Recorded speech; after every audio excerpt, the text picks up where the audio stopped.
Muy buenos días, apreciados estudiantes de tercer semestre de MBZ. Vamos a continuar con las clases. En el día de hoy vamos a trabajar un tema intermedio que tiene que ver con el poder adquirir algunas herramientas algebraicas del cálculo diferencial y el cálculo integral para poder abordar en forma adecuada el estudio de las variables aleatorias continuas, que es las que nos competen a continuación. Entonces vamos a trabajar hoy, vuelvo y repito, herramientas algebraicas que permiten la determinación de una derivada o de una integral.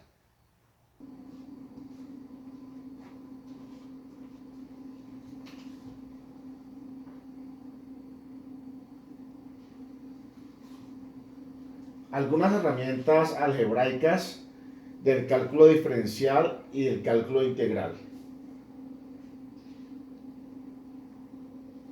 Bueno, el cálculo tiene dos grandes campos, que es el cálculo diferencial y el cálculo integral. Y el cálculo diferencial, de pronto algunos lo pudimos haber trabajado en el colegio, y si no, pues este es el momento de reconocer algunos elementos importantes de él.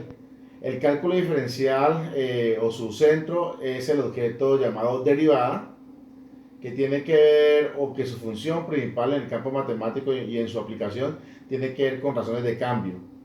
Dos grandes estudios permitieron la emergencia de este objeto matemático. El primero relacionado con la rectificación de la recta tangente y el segundo relacionado con un problema físico relacionado con la velocidad instantánea. Por eso aparece ahí la gráfica. De hecho, la definición de derivada actualmente para Colombia se define como un límite, como el límite de h cuando tiende a cero, de la función incremental h menos la función sobre su incremento. Podemos decir en términos generales que la derivada de una función es la razón de cambio instantánea con la que varía el valor de dicha función matemática según se modifique el valor de su variable independiente. ¿Cómo podemos nosotros identificar la derivada? Entonces, si tenemos la notación para una función como f de x, la derivada de esa función, como lo pueden apreciar en la diapositiva, se expresa como f' de x. Es decir, la comita que lleva ahí enseguida de la f se lee prima, f' de x, y corresponde a la derivada de la función.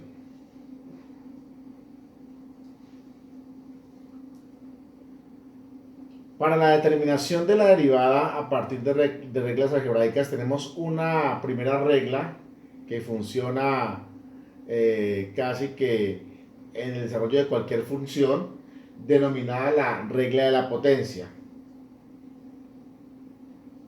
Leemos su modelo de la siguiente manera. Otra forma de expresar derivada también es como aparece ahí en la diapositiva. Se dice derivada respecto a x de la función x a la n va a ser igual a n por n a la menos 1. Ese es el algoritmo que se aplica para el desarrollo de la derivada de una potencia. Entonces ahí tenemos en la parte derecha de la diapositiva la fórmula que acabé de leer. La derivada respecto a x de una función exponencial como x a la n equivale o se determina la derivada mediante el algoritmo que dice nx a la n menos 1. Un ejemplo de ello podría ser el siguiente. La derivada respecto a x de la función 8x a la 6. Es decir, vamos a derivar f de x igual a 8x a la 6. ¿Qué indica el algoritmo? Que el exponente, en este caso 6, pasa a multiplicar el coeficiente o base que acompaña a la variable. Como pueden observar, para el ejemplo en particular, el coeficiente que acompaña a la variable es el número 8. Entonces, el exponente 6 multiplica 8, 6 por 8, 48. Y dice el modelo matemático que se le resta 1 al exponente. Como el exponente inicial era 6, si hace el resto 1 daría 5. Es decir, la derivada de esa función, de la función 8x a la 6, es 48x a la 5.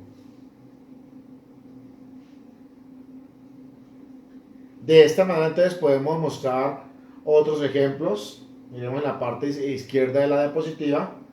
Si la función es f de x igual a x a la 4, entonces su derivada, el exponente 4, multiplica el coeficiente, que en este caso es 1, 4 por 1, 4, y al restarle 1 al exponente, quedaría x a la 3. Entonces, la derivada de la función f de x igual a x a la 4 es 4x a la 3. Podríamos hacer también un ejemplo con un exponente negativo, es decir, si tenemos la función f de x igual a x a la menos 4, entonces su derivada sería igual a menos 4, es decir, el menos 4 que es el exponente pasa a multiplicar el coeficiente, que sería 1, 1 por menos 4 daría menos 4, y al restarle a menos 4, 1 daría menos 5, es decir, su derivada o la derivada de la función x a la menos 4 es menos 4x a la menos 5. Que por orden matemático o por organización de las respuestas matemáticas, la respuesta final sería menos 4 sobre x a la 5 al bajar la variable para que el exponente de la variable me quede positivo. Un caso similar entonces es el que aparece en la parte posterior derecha de la diapositiva. Tenemos la función f de x igual a 5 sobre x a la 5. Entonces, para la determinación de esta derivada, lo que hago antes de derivar es subir la variable x a la 5, entonces me quedaría x a la menos 5. Por tanto, realmente lo que voy a derivar es la función 5x a la menos 5. Su derivada sería la siguiente: el menos 5, que es el exponente, multiplica al coeficiente o base que acompaña la variable, que es 5. Entonces menos 5 por 5 haría menos 25, y al exponente menos 5 le resto 1, que haría menos 6. Por tanto, la derivada de esa función sería menos 25x a la menos 6. Y para expresar la respuesta con exponente positivo, volvemos a bajar la variable, quedándome finalmente la respuesta o la derivada de esa función como menos 25 sobre x a la 6. Esta regla de derivación se aplica para cada uno de los términos de una función, para cuando la función está compuesta por varios términos, es decir, cuando hay sumas o restas respectivamente. Por eso tenemos el siguiente ejemplo, que dice que f de x igual a 5 sobre x a la 5 más 3 sobre x a la 2, ¿a qué es igual? Entonces, antes de derivar, subimos las variables, entonces la función me va a quedar 5x a la menos 5 más 3x a la menos 2. Al derivar el primer término de esta función, me quedaría menos 25x a la menos 6, menos 5 por 5, y a menos 5 le restamos 1, entonces me quedaría menos 25x a la menos 6. Derivamos también el segundo término en forma independiente, entonces quedaría menos por más menos, 2 por 3, 6, le resto 1 a menos 2, me daría menos 3. O sea que el segundo término de esa función, al derivarlo, me quedaría menos 6x a la menos 3.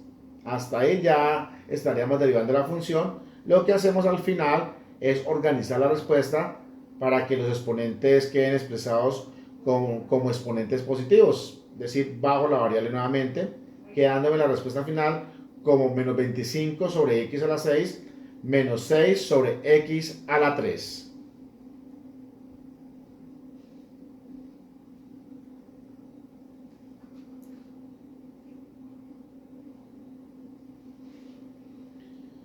Bien, existen diferentes reglas de derivación que no alcanzamos a abordar. Estoy explicando las principales para poder abordar adecuadamente las variables aleatorias continuas.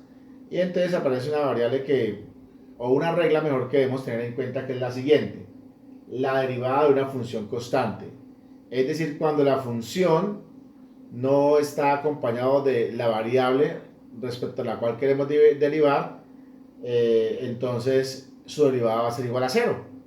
Es decir, sencillamente la derivada de todo valor real es igual a cero. Eso es lo que quiere decir esta regla de derivación.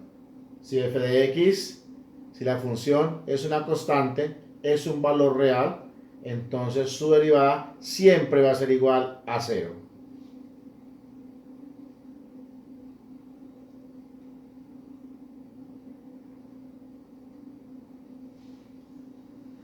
Como por ejemplo, si la función inicial es f de x igual a 9, su derivada va a ser 0.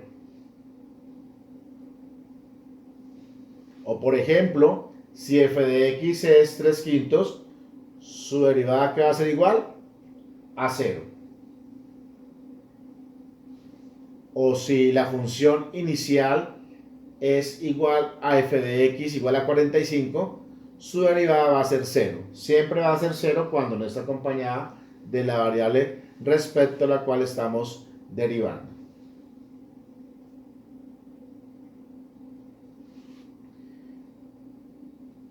Aparece otra parte del cálculo denominado cálculo integral, que adquiere su importancia para cuando hablamos de integrales definidas, que va a ser el tema de la próxima clase. Entonces, inicialmente abordamos ese tema de integrales como la antiderivada, como la operación inversa a la derivación, es decir, la operación que ataca la derivada o antiderivada como aparece en el título. Entonces vamos a ver un poco en qué consiste la integral primitiva o antiderivada. Entonces decimos que una integral indefinida es el conjunto de las infinitas primitivas que puede tener una función y se representa por la siguiente expresión, el símbolo de integral, que es esa S extendida, si la quieren ver así, de f de x, o sea, de la función, y el de x indican respecto a la variable que se va a integrar, ya que sabemos que existen funciones con 3 o más variables. Entonces aquí es importante ese de x para revisar con base en qué variable se está integrando. Como lo dice, entonces se lee como la integral indefinida de f de x respecto a x, y por lo tanto f de x es un conjunto de funciones, no es una función sola ni un número. La función f se está integrando y se le llama el integrando, y la variable x se llama la variable de integración. El resultado de estas integrales indefinidas lleva un valor de c, por eso no estamos integrando una sola función sino un conjunto de funciones, y c es la constante de integración y puede tomar cualquier valor numérico real. Más adelante vamos a comprobar por qué cada vez que nosotros determinamos una integral indefinida tenemos que colocar la integración, ¿cierto?, de esa función, la primitiva, más una constante de integración c. Entonces, si llamamos a f de x, nótese que estamos hablando de f de x como f mayúscula. Si decimos que f de x es la primitiva de f de x, tenemos que lo que se hace en el proceso de integración es lo siguiente. La integral de f de x respecto a x es igual a la función primitiva más una constante de integración. La función primitiva es una función que ya ha sido derivable y que a partir de la integración entonces volvemos parcialmente a su función. Para comprobar que la primitiva de una función es correcta, basta con realizar el proceso de derivación, que más adelante lo vamos a realizar.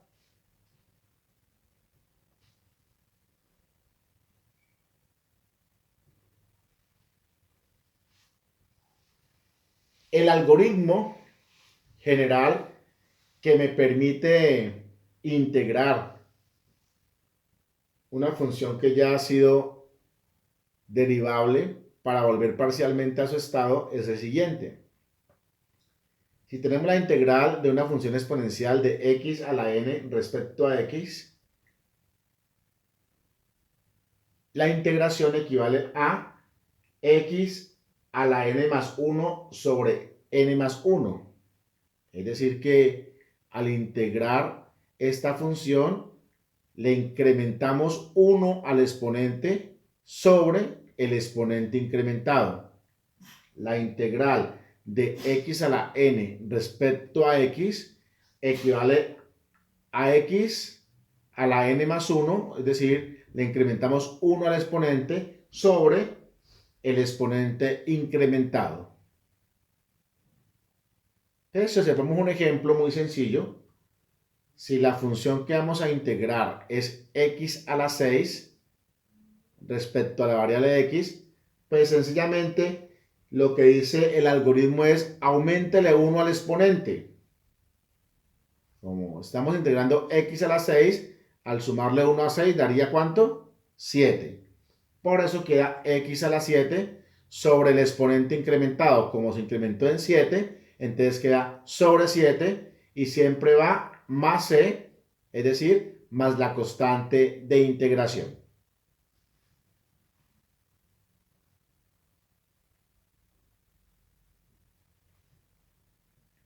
Listo, aquí tenemos otro ejemplo. La integral de 7x a la 3 respecto a x. ¿Qué hacemos?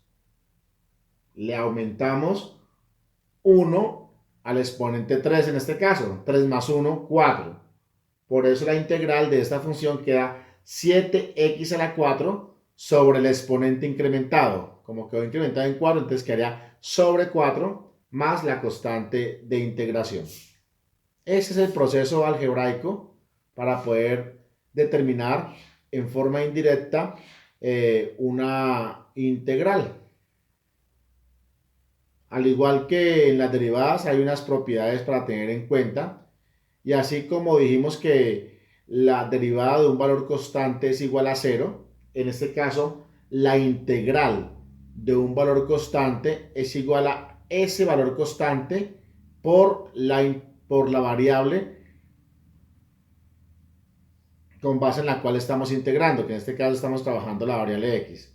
Es decir, que si tengo la integral de 7, que es un valor constante respecto a x, su integral va a ser el 7 multiplicado por la variable x más la constante de integración, más c. Entonces, si damos otro ejemplo ahí para su imaginación, si voy a encontrar la integral de 10 respecto a x, ¿a qué va a ser igual, estudiantes? A 10x más c, es decir, aparece la variable para este valor constante. Lo contrario a la derivada, ¿verdad? La derivada de un valor constante es 0, pero la integral de un valor constante es el valor constante por la variable de integración. ¿A qué es igual la integral de 12 respecto a x? A 12x más c.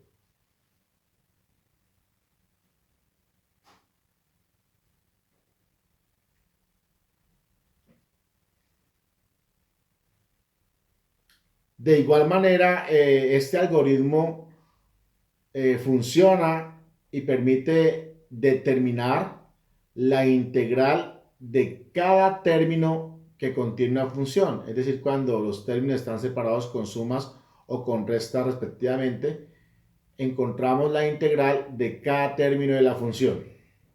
Por eso, si tenemos en este caso la función polinómica x a la 4 menos 6x al cuadrado menos 2x más 4 respecto a la variable x, procedemos a integrar cada uno de los términos de esa función. La integral de x a la 4, entonces le aumentamos 1 al exponente, daría 5. Entonces quedaría x a la 5 sobre el exponente incrementado, es decir, sobre 5. Si vamos a integrar a menos 6x al cuadrado, entonces Le incrementamos 1 al exponente, 2 más 1, 3. Entonces me quedaría menos 6x a la 3 sobre el exponente incrementado que sería 3. Que al simplificarlo, pues nos podría dar ese término como 6 dividido 3 daría 2, quedaría más bonito verlo como 2x a la 3.